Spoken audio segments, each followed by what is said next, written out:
Today I'm going to be reading an Edgar Allan Poe short story, but before I start, I want to warn you that it is a rather gruesome horror story about a plague.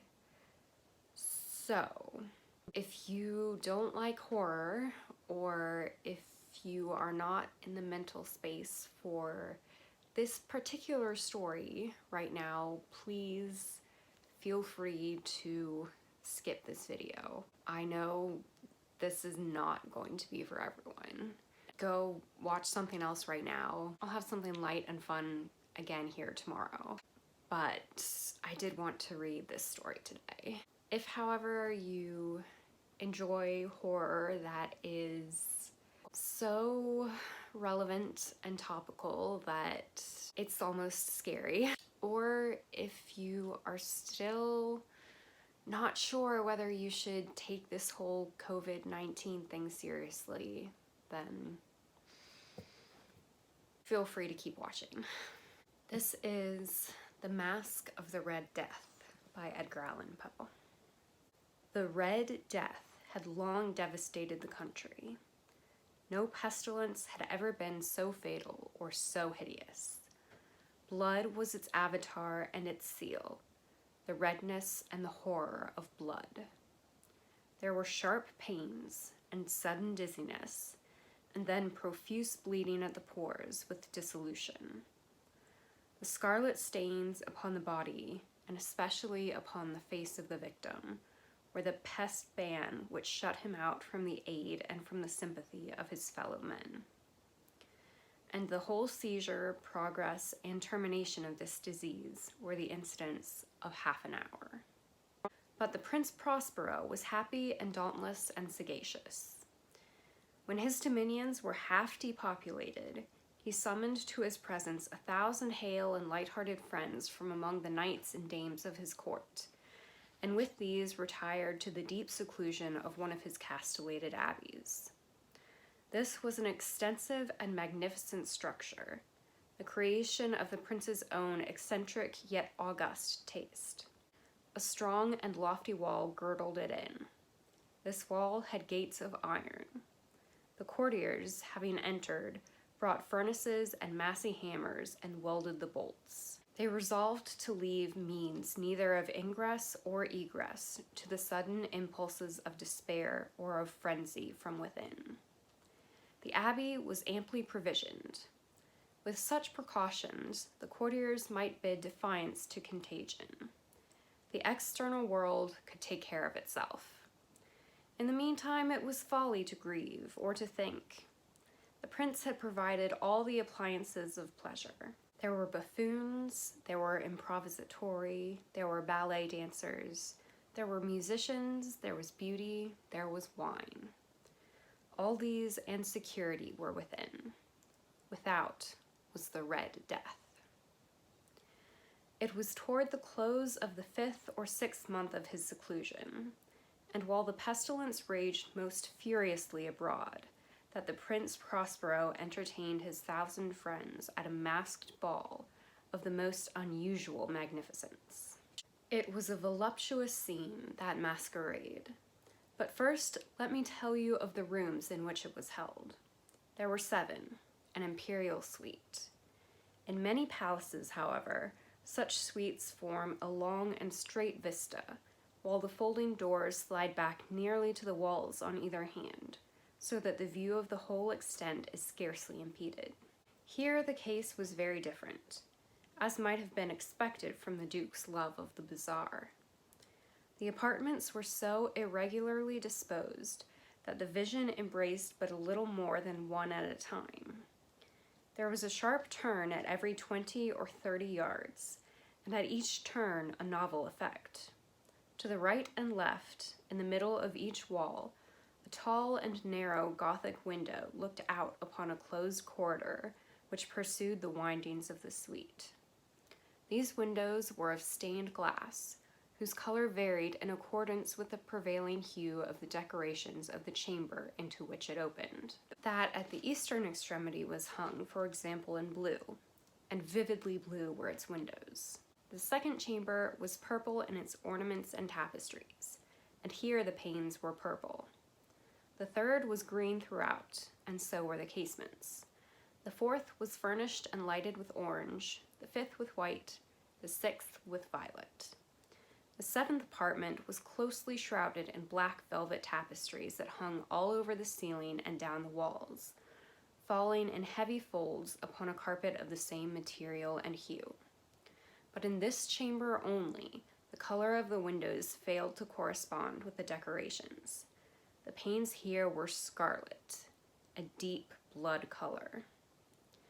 Now, in no one of the 7 apartments was there any lamp or candelabrum, amid the profusion of golden ornaments that lay scattered to and fro or depended from the roof. There was no light of any kind emanating from lamp or candle within the suite of chambers. But in the corridors that followed the suite, there stood, opposite to each window, a heavy tripod, bearing a brazier of fire that protected its rays through the tinted glass, and so glaringly illuminated the room. And thus were produced a multitude of gaudy and fantastic appearances. But in the western or black chamber, the effect of the firelight that streamed upon the dark hangings through the blood-tinted panes was ghastly in the extreme, and produced so wild a look upon the countenances of those who entered, that there were few of the company bold enough to set foot within its precincts at all. It was in this apartment also that there stood against the western wall a gigantic clock of ebony. Its pendulum swung to and fro with a dull, heavy, monotonous clang. And when the minute hand made the circuit of the face, and the hour was to be stricken, there came from the brazen lungs of the clock a sound which was clear and loud and deep and exceedingly musical, but of so peculiar a note and emphasis that, at each lapse of an hour, the musicians of the orchestra were constrained to pause momentarily in their performance, to hearken to the sound. And thus the waltzers perforce ceased their evolutions, and there was a brief disconcert of the whole gay company. And, while the chimes of the clock yet rang, it was observed that the giddiest grew pale, and the more aged and sedate passed their hands over their brows, as if in confused reverie or meditation. But when the echoes had fully ceased, a light laughter at once pervaded the assembly. The musicians looked at each other and smiled, as if at their own nervousness and folly, and made whispering vows, each to the other, that the next chiming of the clock should produce in them no similar emotion. And then, after the lapse of 60 minutes, which embraced 3,600 seconds of the time that flies, there came yet another chiming of the clock, and then were the same disconcert and tremulousness and meditation as before. But, in spite of these things, it was a gay and magnificent revel. The tastes of the Duke were peculiar. He had a fine eye for colors and effects. He disregarded the decora of mere fashion. His plans were bold and fiery, and his conceptions glowed with barbaric luster. There are some who would have thought him mad. His followers felt that he was not. It was necessary to hear and see and touch him to be sure that he was not. He had directed in great part the movable embellishments of the 7 chambers upon occasion of this great feat, and it was his own guiding taste which had given character to the masqueraders. Be sure they were grotesque. There were much glare and glitter and piquancy and phantasm, much of what has since been seen in Hernani.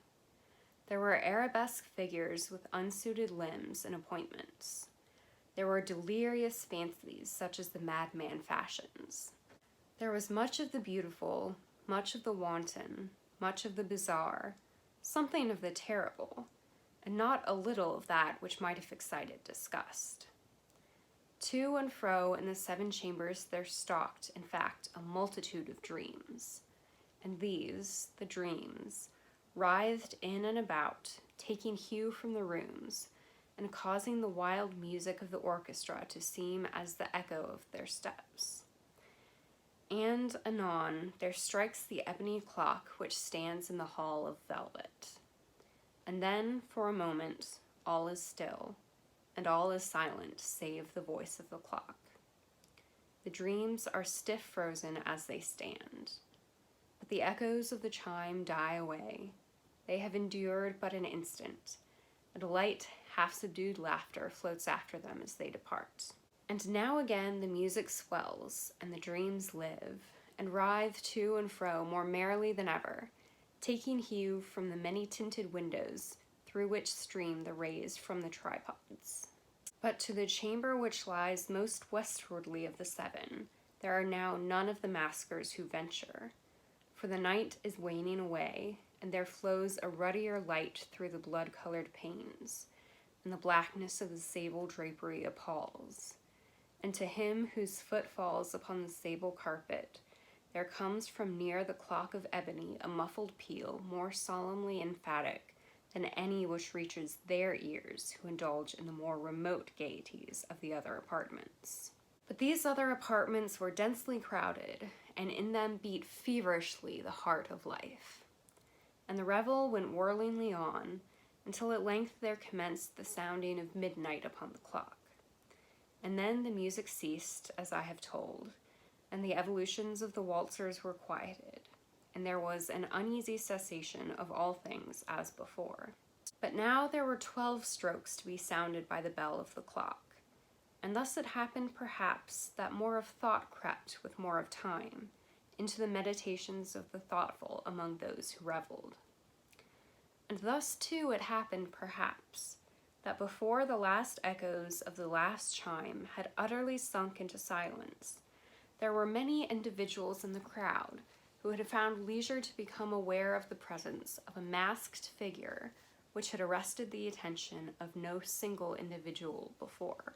And the rumor of this new presence having spread itself whisperingly around, there arose at length from the whole company a buzz or murmur, expressive of disapprobation and surprise, then, finally, of terror, of horror, and of disgust. In an assembly of phantasms such as I have painted, it may well be supposed that no ordinary appearance could have excited such sensation. In truth, the masquerade license of the night was nearly unlimited, but the figure in question had out-Heroded Herod, and gone beyond the bounds of even the prince's indefinite decorum. There are chords in the hearts of the most reckless which cannot be touched without emotion. Even with the utterly lost, to whom life and death are equally jests, there are matters of which no jest can be made. The whole company, indeed, seemed now deeply to feel that in the costume and bearing of the stranger, neither wit nor propriety existed. The figure was tall and gaunt, and shrouded from head to foot in the habiliments of the grave. The mask which concealed the visage was made so nearly to resemble the countenance of a stiffened corpse that the closest scrutiny must have had difficulty in detecting the cheat. And yet all this might have been endured, if not approved, by the mad revelers around. But the mummer had gone so far as to assume the type of the Red Death. His vesture was dabbled in blood, and his broad brow, with all the features of the face, was besprinkled with the scarlet horror. When the eyes of Prince Prospero fell upon the spectral image, which, with a slow and solemn movement, as if more fully to sustain its role, stalked to and fro among the waltzers, he was seen to be convulsed, in the first moment with a strong shudder, either of terror or distaste, but in the next his brow reddened with rage.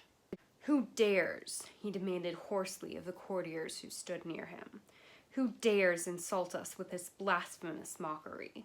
Seize him and unmask him, that we may know whom we have to hang at sunrise from the battlements." It was in the eastern or blue chamber in which stood the Prince Prospero as he uttered these words. They rang throughout the 7 rooms loudly and clearly, for the prince was a bold and robust man, and the music had become hushed at the waving of his hand. It was in the blue room where stood the prince, with a group of pale courtiers by his side. At first, as he spoke, there was a slight rushing movement of this group in the direction of the intruder, who at the moment was also near at hand, and now, with deliberate and stately step, made closer approach to the speaker.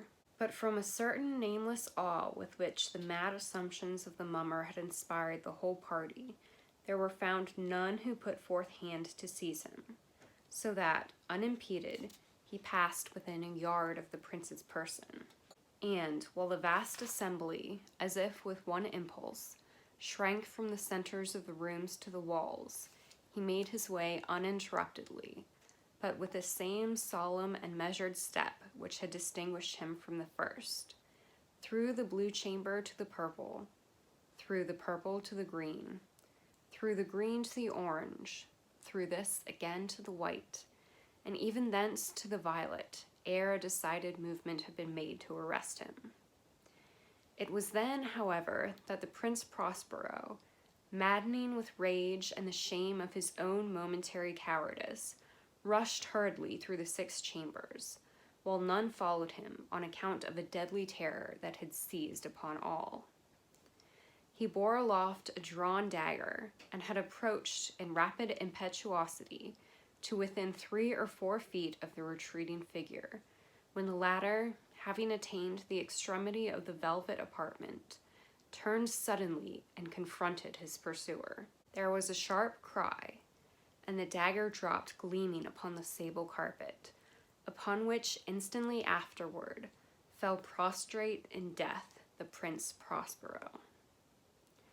Then, summoning the wild courage of despair, a throng of the revelers at once threw themselves into the black apartment, and, seizing the mummer, whose tall figure stood erect and motionless within the shadow of the ebony clock, gasped in unutterable horror at finding the grave cerements and corpse-like mask which they handled with so violent a rudeness, untenanted by any tangible form. And now was acknowledged the presence of the Red Death. He had come like a thief in the night, and one by one dropped the revelers in the blood-bedewed halls of their revel, and died each in the despairing posture of his fall. And the life of the ebony clock went out with that of the last of the gay, and the flames of the tripods expired, and darkness and decay and the Red Death held illimitable dominion over all. Not gonna lie, that was a little difficult to read. It was a little harder to read now than even just a couple of weeks ago when I first started thinking about making this video. If you're not taking this seriously yet, don't be fooled into thinking that you're safe just because you're young and or healthy. Young and healthy people have gotten COVID-19 and they have died from it. Please be smart and stay safe and help keep everyone around you safe. Stay home, wash your hands, flatten the curve,